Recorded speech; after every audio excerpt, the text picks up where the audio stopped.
Welcome to the Dive Bar Music Club podcast, where the guest hosts drop in and out, but the opinions are always passionate and the playlists loud. It's like Cheers if everyone at the bar had a strong take on 90s alt-rock or a suspicious number of burned CDs. Around our table, you'll find an emerging touring songwriter, a former cult band favorite whose work since then is even more interesting, a portrait photographer with a not-so-secret metal penchant, a record store owner who learned about Swifties the hard way, a retired folk singer who regrets nothing, and a zine maker with more cool music projects than we can count. We're all just here to share what we're currently obsessed with and maybe convince someone that yes, that weird Icelandic synth folk band is worth a listen. Okay, that last one's probably me, Sloane Spencer. It's Dive Bar Music Club. Low-key, high taste, happy hour for music nerds. Well, hey, y'all. Thanks for sliding back in the booth with us here at Dive Bar Music Club. Joined by some new friends today. Amanda Miles slides on in. We've actually mentioned you in a previous episode.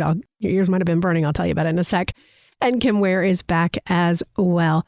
On our previous episode that they have not had a chance to hear yet, we were talking a little bit about the role of music in everything that is going on in the world right now as I wave my hands, talking specifically about our country and the federal incursion that has been going on in Minneapolis and across our country against people who live here. And the conversation came up about what is the role of music and creativity in this right now. And after I recorded that previous episode, Ann Powers put out a fantastic piece writing specifically about where is the protest music today. And I think that she really put words to the movement and the role of creativity and songwriters specifically in what is happening. So I encourage anyone who's listening and who heard that previous episode to go read Ann Powers' piece. I will link to it in our notes. But as we all are choosing the music that we've been listening to lately, I've been finding myself leaning more and more into music that brings me comfort in different ways. And I'm wondering where you all are on feeling about this. Yes. Yeah, definitely. I've been listening to a lot of vinyl, and so I've been listening to a lot of kind of older music, and I've been like watching a lot of like TV shows that I'm nostalgic about too. So I think it's possibly because of that comfort level. Mm-hmm. And then the songs that I brought for today, I mean, that's newer music, but it's definitely like it's got a vibe that's just like kind of soothing to me. And I think that's probably why, like you said, the like gesturing wildly in the sky. Like I just need something to kind of escape from that. Yeah. And I'm looking forward to talking about the music you brought specifically, but I feel that about the vibe of the three songs you chose. How about you, Amanda? Oh, I absolutely agree with what Kim said. Like I find myself really leaning into comfort and sometimes escapism right now, something where I can take a moment and even disassociate sometimes. But I'm absolutely like leaning into my favorite artist, like when I'm listening to music, or even like what Kim mentioned, like finding those comfort shows. I always go back to some older ones like Parenthood or like Gossip Girl, just very old stuff that I can tap into and just feel that immediate comfort. It's interesting, yeah, because at first I was feeling more like, you used the term a while back, Amanda, of rage music, and that's where I was. And I was like wanting really in your face music that was like, you know, fuck it all, basically. And as I've been sitting with it for a while, now I'm definitely finding myself in that comfort zone, and specifically with two of my all-time favorite bands of just like deeply calms me. So I am fascinated finding myself here, because I wouldn't have described myself as a person that would end up in that spot. I'm more of like the hothead. Well, you know, if you're a hothead, I mean, I don't know. Not that I know that much about psychology. I'm kidding. Hopefully I do.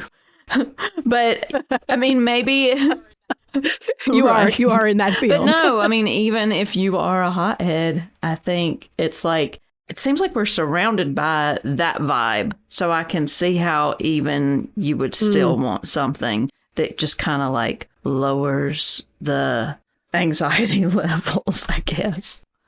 Yeah.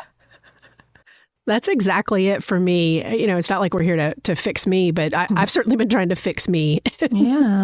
That's certainly part of it. We need it. Yeah. I could definitely, like when you mentioned rage music, like I've been in both places. Like I was thrilled to see the lead singer of Rage Against the Machine showing up in Minneapolis and taking part in the protest. And I can deeply relate to that music now. As we're watching our government become authoritarian and essentially feeling like our own government is out to get us, and that in many ways they are. So like tapping into that rage and figuring out how we can use it. And then also I think that we are surrounded by so much bad that there's only so much that the human mind can take. And that is where we kind of step away and lean into the comfort music. Absolutely. So, Amanda, I know for sure, because you've mentioned it on your bio episode, that at least one of these artists that you've chosen for this week is someone who is one of your favorites and deep comfort music for you. So what have you been listening to and how have you ended up there this week? Absolutely. One of my favorite artists of all time is Jason Isbell and the 400 Unit. And in particular, the song I chose this week from Jason is from his recent solo record. It's an acoustic record called Foxes in the Snow. And so the song from that album I chose is Wind Behind the Rain. And it's a beautiful ballad. He wrote it actually for one of his siblings' weddings. And I just love the imagery in the song because it taps into like, it says that I'll be the wind behind the rain. And it also, it talks about how the sun and the moon and the sun will always be there in the afternoon. There's just so much like warm and happy, comforting lyrics. So I've definitely been listening to this song on repeat. And my other songs are kind of in that same sort of vein, like same sort of genre, in that they are like indie Americana. I've been listening a lot to Waxahatchee. The second song is Right Back to It, Waxahatchee featuring MJ Linderman. So this is a song from 2024, but I still love to listen to it. Like it says a rootsy urban vibe, and there's something about it. If you've ever heard the term Frisian before, sometimes there's a song that taps into something inside you and you can't quite describe that feeling. And that song gives me that feeling. It's just like a happy, ecstatic, deep, like it feels like it's touching part of your soul, Frisian. And so this song definitely taps into that for me. And then the third song does tap into rage a little bit in a very like quirky, funny way. And that is Tyler Childers' Bitin' List. Very funny, very quirky. I love Tyler Childers, and I love also that he is a progressive country artist who has no qualms about standing up for what he believes in. And this song is such a funny, cool way to kind of like call out the people that you are, the people that you have an issue with. Is he says, if I ever had rabies, you'd be high on my Bitin' list. So it's been perfect right now. Like just something fun to also tap into that rage side of everything that's happening right now. Absolutely. And this is fun because we've kind of talked around these artists on some other episodes. So Kim, are you familiar with any of these folks or these songs? Yeah, I'm familiar with all three of them, actually, and love Waxahatchee. Love that song. I love MJ Linderman also. But yeah, I'm a fan of that kind of music for sure. I'm not as familiar with Tyler Childers. I hear his name all the time. It seems like he's much beloved, and I don't know why I haven't spent a lot of time with his music. I should, because I'm sure he's amazing. But the other two definitely have spent lots of time with Jason Isbell and Waxahatchee for sure. There's so much great music out there. It's overwhelming. And I was talking in the previous episode that there's no way to possibly listen to everything you want to listen to. And so that's kind of some of the idea behind this particular show of having us talk about like just 3 particular songs so that it's easy for people to tap in and be like, yep, that did it for me, or nope, that's not for me. And be like, it's okay. You can't do it all. And that's like, it's totally cool. I love some of these ones that you've chosen because they are so much in the wheelhouse of breaking the stereotypes of who we are and what we believe as Southerners. We're not all intentionally Southerners, but most of us are. Yeah, that's been, I feel like that's, well, like Drive By Truckers does that a lot too. You know, they, speaking of Isbell. Yes. Like they're not afraid to just like really bring it as far as like the political views here lately in their like more recent stuff, you know?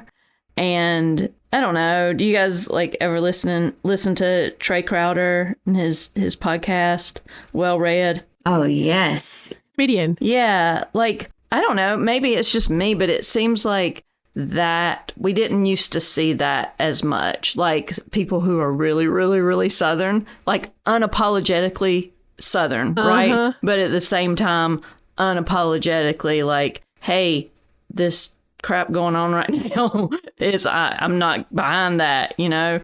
And I think that's really cool. One of my good friends, and I won't name him because I haven't asked for permission to say this story, but I'll share the story without the name. It's a drummer for a punk band based out of Georgia. And he made just a super funny post about a year ago saying, y'all clearly missed the message of Dukes of Hazzard.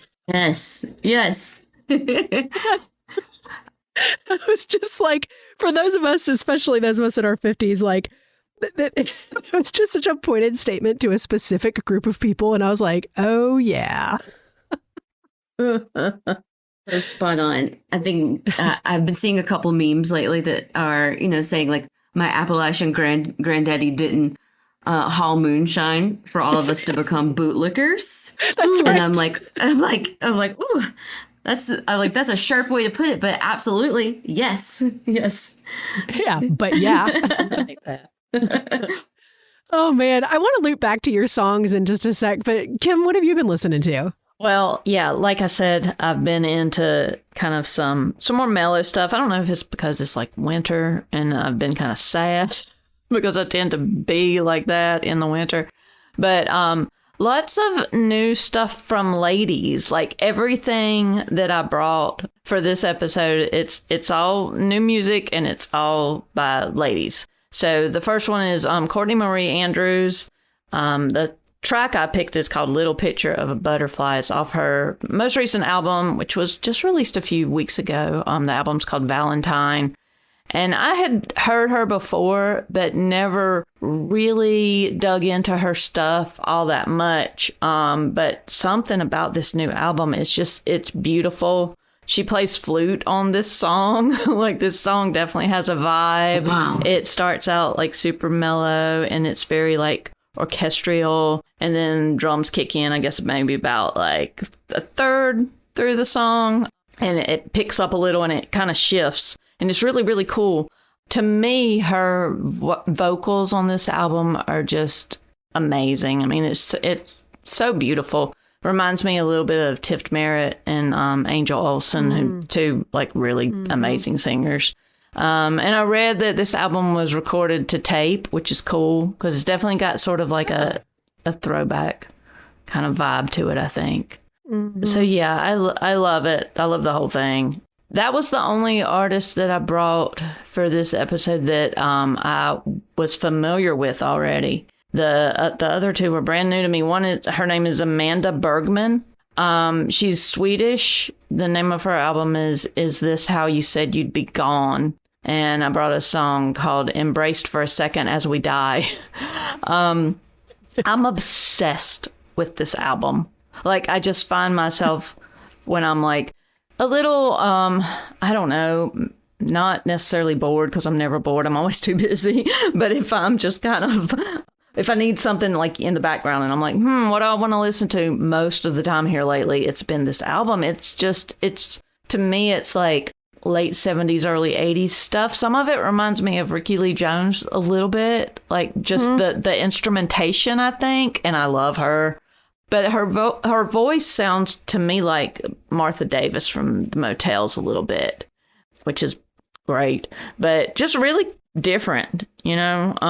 And like I said, I had never heard of her before. I think title algorithm led me to her and led me also to, I don't know how to pronounce this band's name. I think it's, I have to laugh because I'm going to make a meme or something for this podcast of unintentionally butchering names left and right because Some of them were on purpose, like unable to pronounce, and some of them I didn't even know we were doing it wrong. So we'll just roll with it. So Dinah Ogon. Sounds good to me. That's what we're going with. Also from Sweden.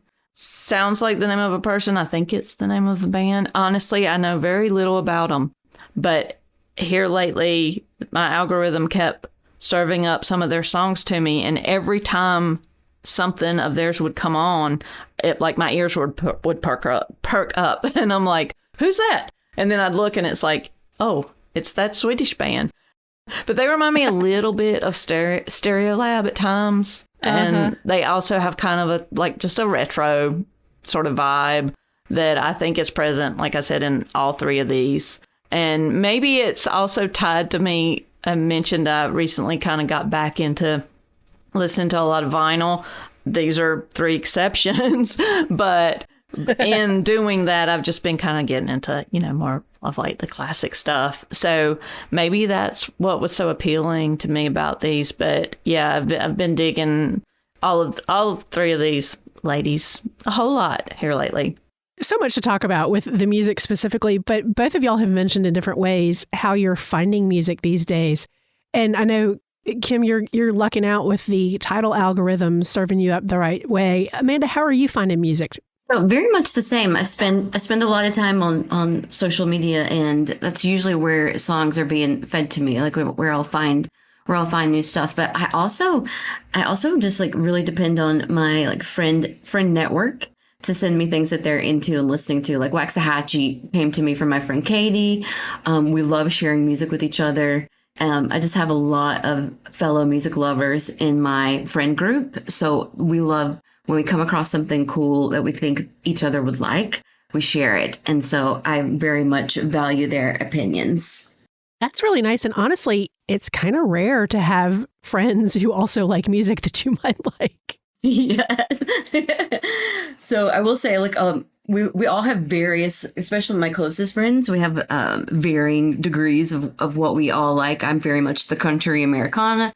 And I would say, like, my friend Katie is more of the, like, indie pop or, like, the My Chemical Romance type of music. And, like, my husband is also, he's a musician. And so he finds stuff, he's really into, like, bluegrass. So it's rare that we find something that just fits, like, all of our, like, musical genres. And so when we find something cool, we share it. You get out to some live music fairly often as well. What's been fun for you recently or that you have coming up? Y'all, we're getting ready to see Jason Isbell and the 400 unit at Red Rocks the first weekend of May. And then we're actually going to see Tyler Childers in Birmingham the first week of June. Oh, nice. So I'm very excited. This is my first time seeing Tyler, and we're going to, I think it's the Coca-Cola Amphitheater in Birmingham. And I think that they actually, if I'm right, they tore down the amphitheater and rebuilt it since I've last been there. Huh. So I'm very interested to check it out and experience some music there. Yeah, I haven't been to a large venue in Birmingham ever. I've been to a bunch of the smaller places, so I'm very interested to hear about that. Kim, you're one of the folks in our group who not only is knowledgeable about music and a fan of music, but you write and you play and you perform, and you have just a lot of different experience in what's been going on in the world of music. What's been exciting for you with live music lately?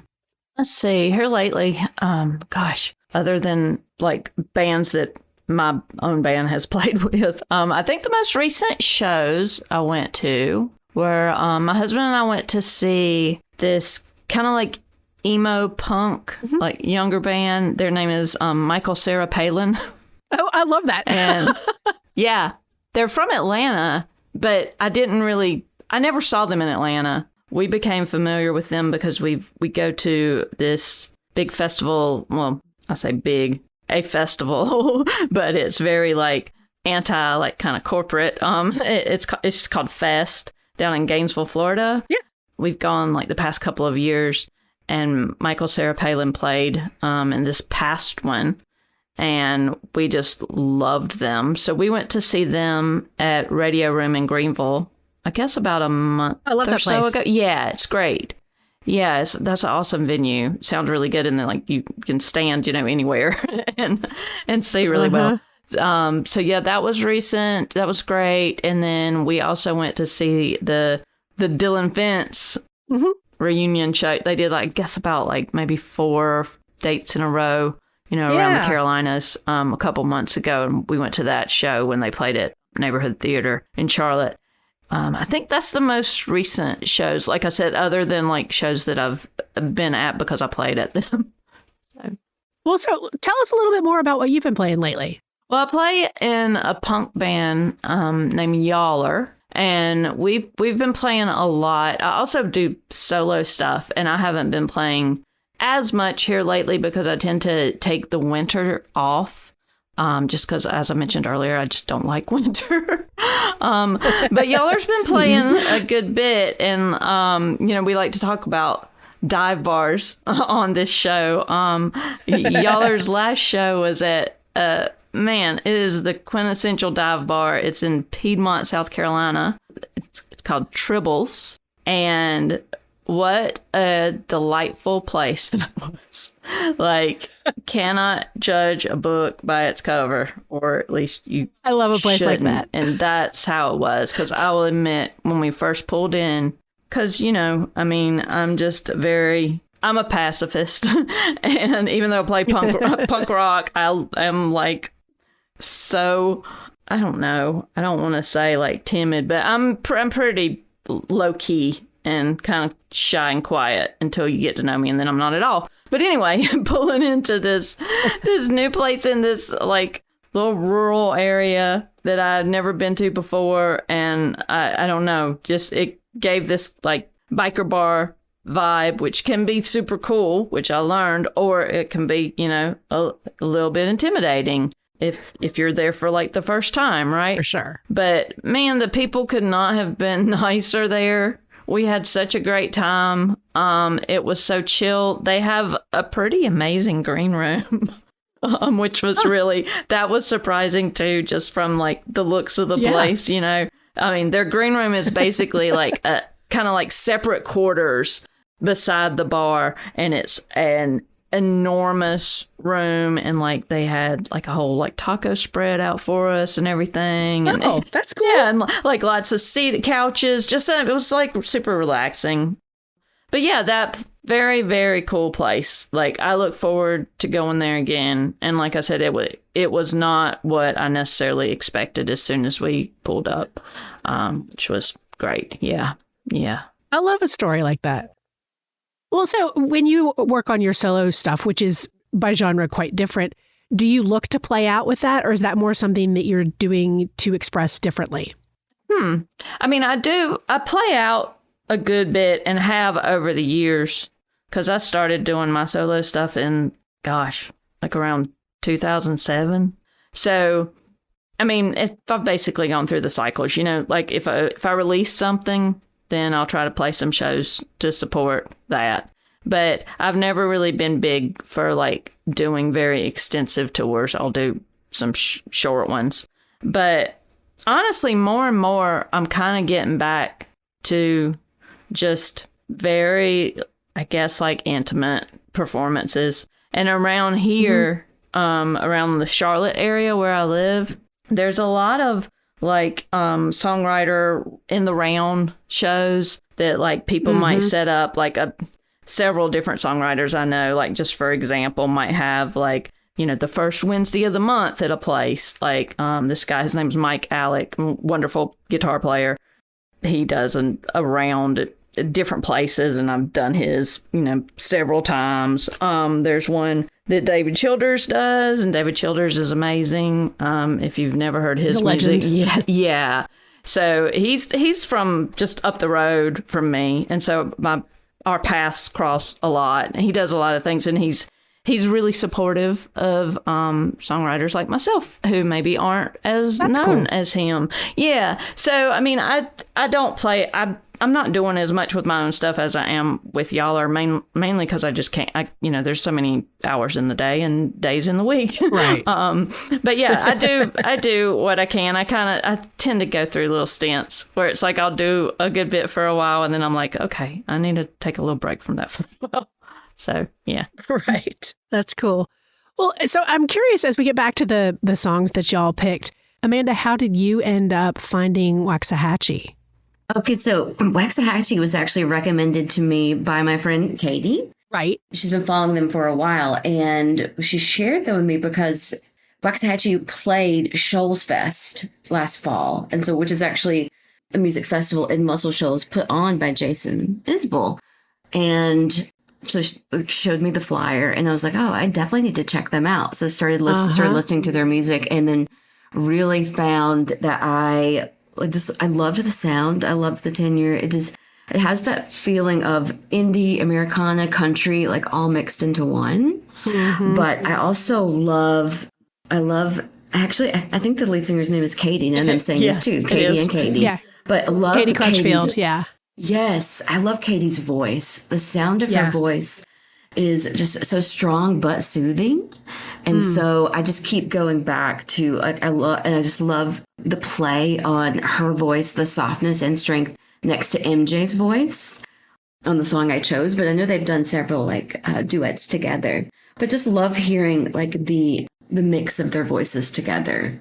Yeah. I was familiar with her stuff, but I had not heard the more recent things with MJ and Linderman. And so I was like, oh, I like this. I think she's got something with her sister, perhaps, as well, like Crutchfield Sisters or something like that. Yes. Snowcaps. Yes. So okay. Good. Yep. Snowcaps. Yeah, love it. It's beautiful. Mm-hmm. Yes. I was actually listening to that earlier today, and I was like, man, it's just so cool. Like talking about Kim, that's why I love that you chose all women, because it just feels like the music industry so many times, especially in the country music field, are not putting women's music forth.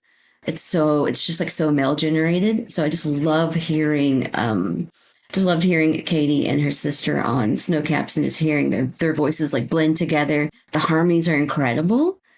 So definitely a fan of all of Katie's music in her different ventures.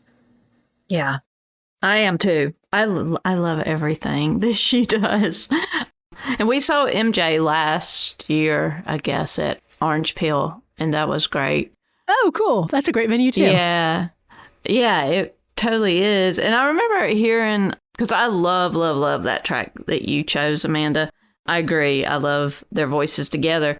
And I remember when that tune first came out, I think I was watching an interview with Katie, and she was talking about how when MJ came into the studio, I guess, to sing on that track or whatever, that she kind of had a certain harmony in mind for him, but what he came up with was not at all what she would have planned, but she was like, oh, wow, yeah, that's so cool. Let's just do that. And she was talking about how he really just kind of stepped up and was like, hey, what about this?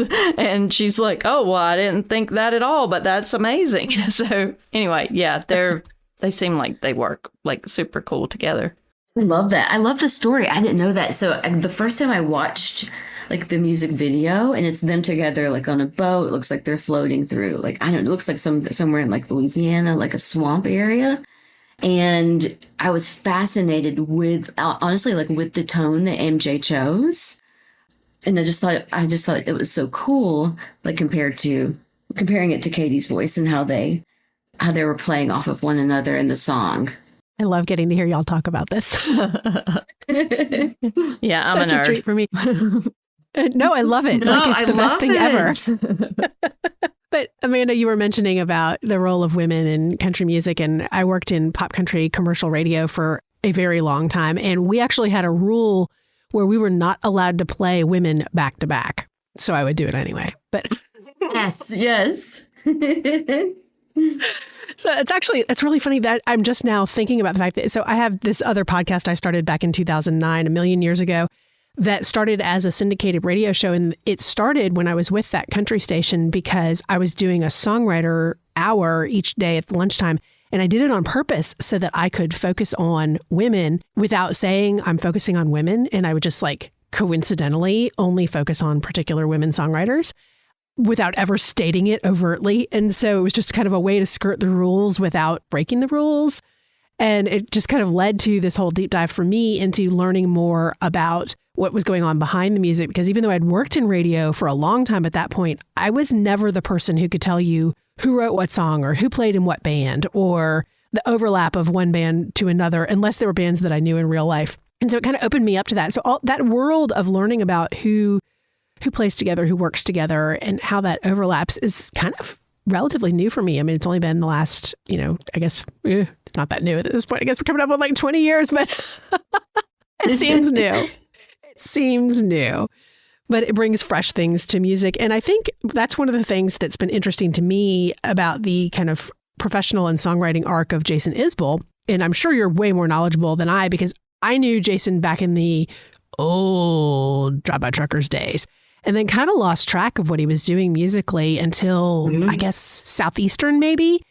And then for whatever reason, I was working in a different genre. And so I missed a couple more records after that. So I'm not actually super knowledgeable with how he ended up where he is now, because I listened to this recent track and the recent album and I was like, oh, he's grown. Growth is good. But I don't have like the story behind where that musical arc went. Oh, man. So as a Jason, I guess, super fan, I will say I will recommend, there's a documentary that came on HBO. It was filmed during the pandemic called Running with Our Eyes Closed.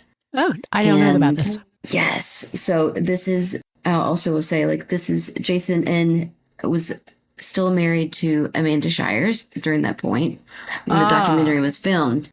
And so it was a peek into the making of the album Reunions. And you got a great peek into his songwriting methods and how he would fine tune the lyrics, but he carries essentially like a journal with him and jots down ideas and shapes the songs that way. And it was very interesting because it featured, of course, the documentary featured his family, featured his mother, featured his father, and they shared that Jason writes from all of his real life experiences. And his mom, one of the songs that was on that album was called Dreamsicle. And it was about essentially a night that his mom, when he was a child, took him to a hotel because things were very bad between the mom and dad. And he remembered so much of that detail. He remembered the type of ice cream that she bought him and the type of baseball card that she got him to try to distract him from the sadness. So they were essentially saying, Jason remembers everything and Jason will put it into a song. And so it was funny too, because the dad was like, yeah, if you don't want, definitely don't do something bad or it's going to end up in a lyric. But he was saying it in a joking way. Yeah. But I can tell that he uses songwriting as a tool to work through so many things in life. And I think that's why his music resonates, at least with me, very much. I grew up in Alabama.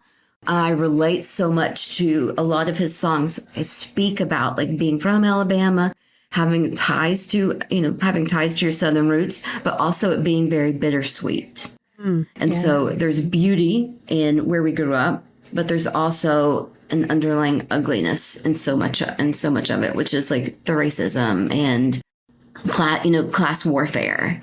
I think and something more than free. That's something that he's really talks about. So I think that's, at least for me, how I became a super fan was the growth from Southeastern to where we are now at Foxes in the Snow.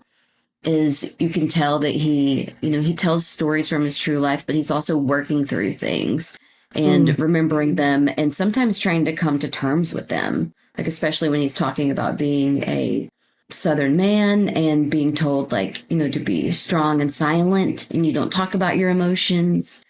I could definitely relate to that a lot because even though I'm not a Southern man, but as a Southern woman, we were told, be seen and not heard, be kind, keep sweet. That was the best compliment you could get was that, so-and-so is sweet. Well, that means that you're just quiet as a mouse. So yeah, I definitely just relate to so much of his lyricism, working through what it means to be Southern in this like modern day. But also, though, when you were talking, Amanda, it got me thinking just in terms of songwriting in general.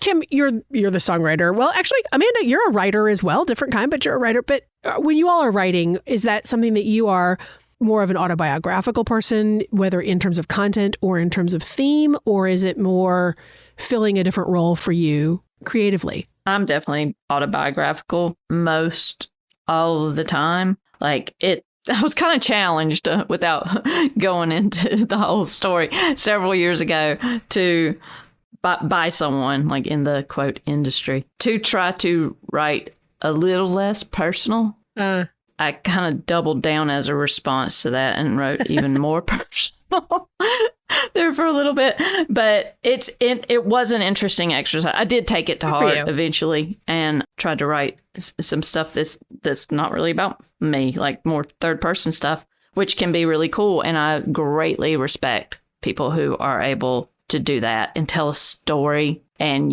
it's like so descriptive and you feel like you know this person, but the writer or the singer like is not that person. I think that's wonderful. And I'm trying to write a novel where I'm doing that and it's like not about me. And it's a really neat exercise. It's like so new for me and so novel for me. Yeah. So Amanda, you and Kim need to talk about that. I'm also working on a novel, so I would absolutely love to chat offline. Heck yeah, we should. So as a writer, when I write poems, I'm definitely writing like autobiographically. And then in my prior life, when I did entertainment writing, I put a little bit of myself in each of the articles if I could, just like finding a way to like relate to the readers. And then now working on a novel, I do find myself sometimes like putting pieces of me into characters, like different stories that I want to share. But yes, it is a very different exercise, like writing, like I feel like it's writing externally, like writing outside of yourself and telling a story. Very different than what I've ever done. But I'm enjoying it.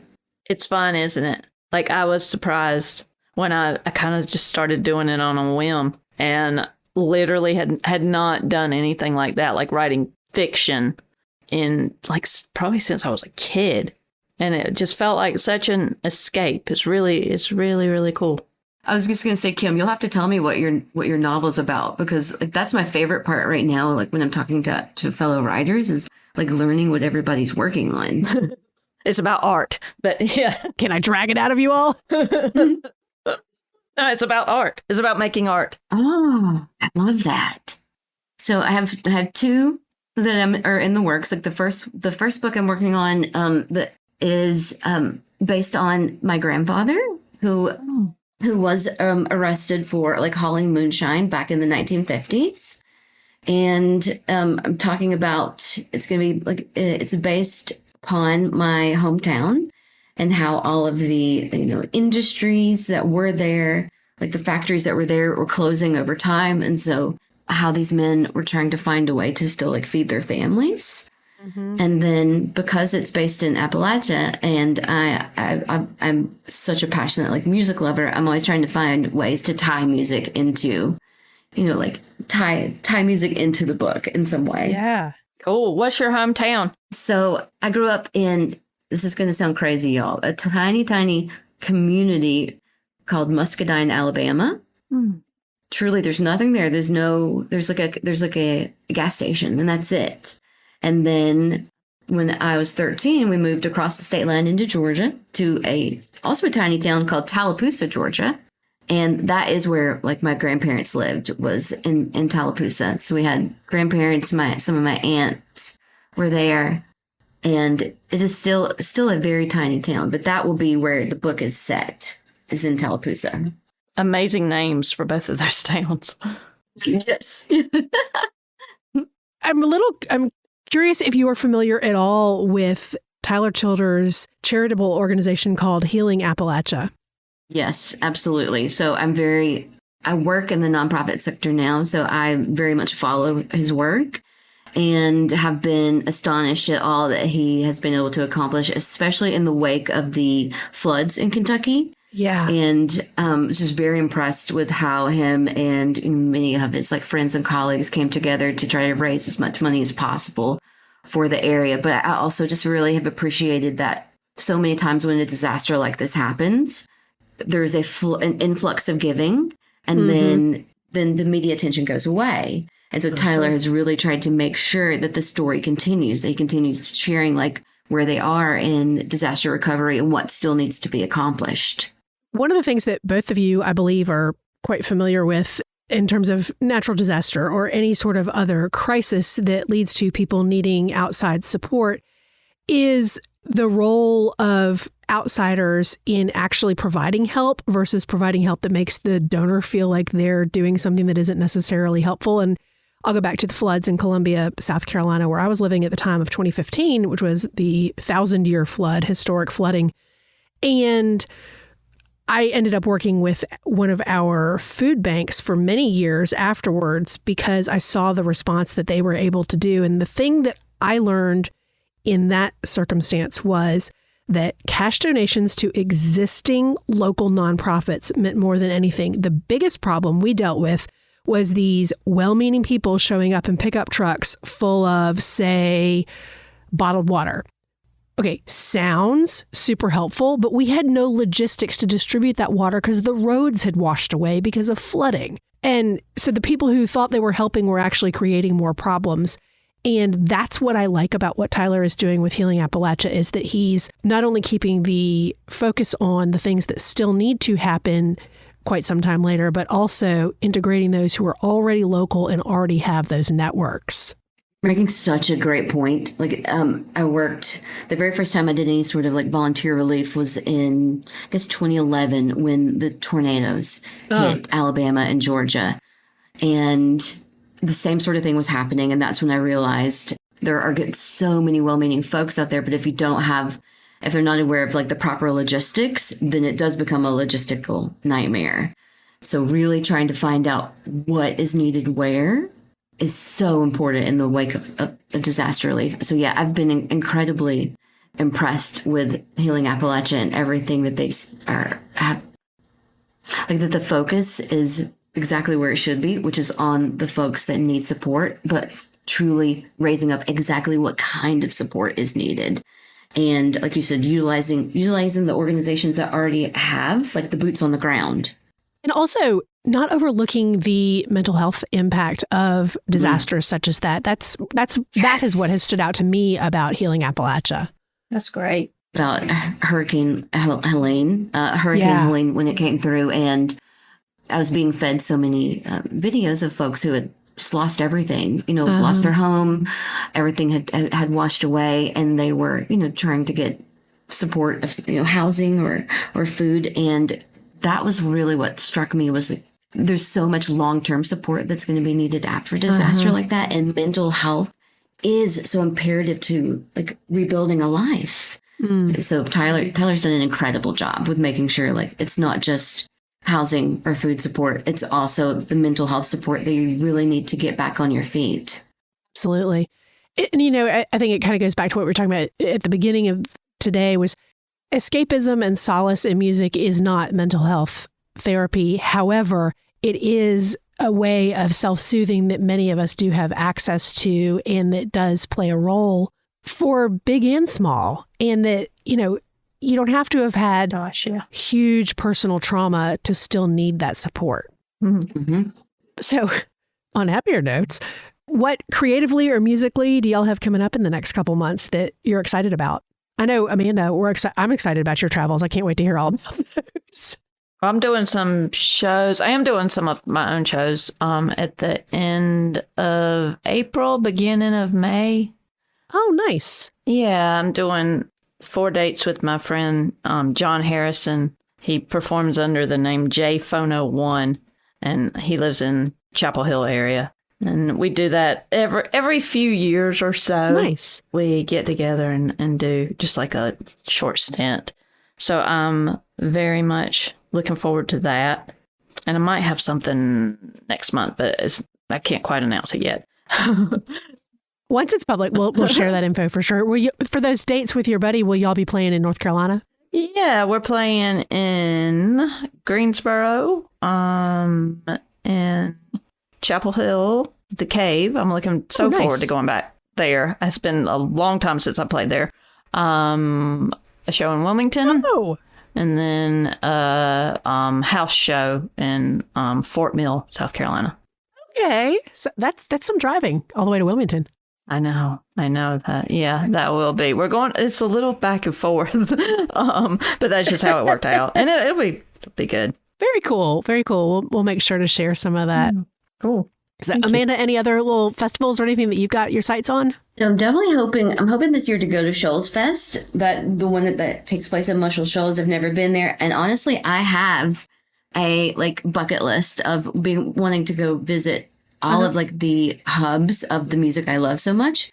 So I want to tour Muscle Shoals, visit Macon, and visit Memphis. I want to see the home of where all the music came from that I love so much. Nice. So personal recommendation, if you're going to Macon, call ahead and book some appointments because some of the places are not open every day. Good to know. And some of them are open kind of like alternate random Thursday because we feel like it, but maybe not. So plan ahead. Definitely want to visit the big house while I'm there. Yeah. And then I know Capricorn Records it's not there anymore as far as I know, but I just want to pay my homage. They've got new Capricorn that's part of Mercer, but book an appointment with them. But also you can go out to the cemetery is actually really interesting. I don't know about y'all. I'm a super weirdo that grew up in Atlanta cemeteries. People picnic at the cemeteries. It's a thing. It's public. So the cemetery in Macon is very similar. You should definitely go. I'll definitely check it out because Sloane, I do love a good cemetery of Oakland. I love a good cemetery. I'm your person. Yes, it's perfect. But yeah, definitely trying to spend as much time as we can, visiting, hitting up concerts this year. I know Tedeschi Trucks is also coming in April. I haven't bought tickets for that yet. Coming to Ameris Bank in Alpharetta. So I'm just hoping, there's so much bad that's happening out there, and I just feel investing in what makes us happy is always a good investment, especially at times like these. So that's where I'm investing my time this year. I get it. Well, Kim Ware and Amanda Miles, I sure appreciate y'all coming on to share today, especially the songs. I can't wait for folks to get to listen to this playlist because it really does have a vibe when all of these songs go together, and it kind of makes me excited to hear stuff like that. And especially because, Kim, you always find music that is not at all in my wheelhouse. So I'm always like, oh, yay, I don't know anything about this. Oh, yay, I don't know anything about this. And funny, quick little side note, I tried to do homework on these two Swedish artists that you brought, and for one of them in particular, I could only find articles in Swedish. And then when I translated them, it was the same article word for word on different websites. Oh, gosh. Oh, well. So I know nothing. Yeah. Well, I mean, like I said, I know very, very little, but oh, well. We can still love what we hear. Yeah. The music is great. Yeah. Right. I wish I could be more informed, but anyway. We'll have all of that available for everybody in the show notes when we put these podcasts out. And I always link to the playlists as well. But both of y'all, thank you so much for joining me here this time on Dive Bar Music Club. That's the last call at Dive Bar Music Club. If you like the hang, follow the show, leave a review, and tell your algorithm, gosh darn it, we're worth it. Better yet, share your favorite episode with a friend who actually stayed for the whole set. See y'all next time for the low-key, high-taste happy hour for music nerds.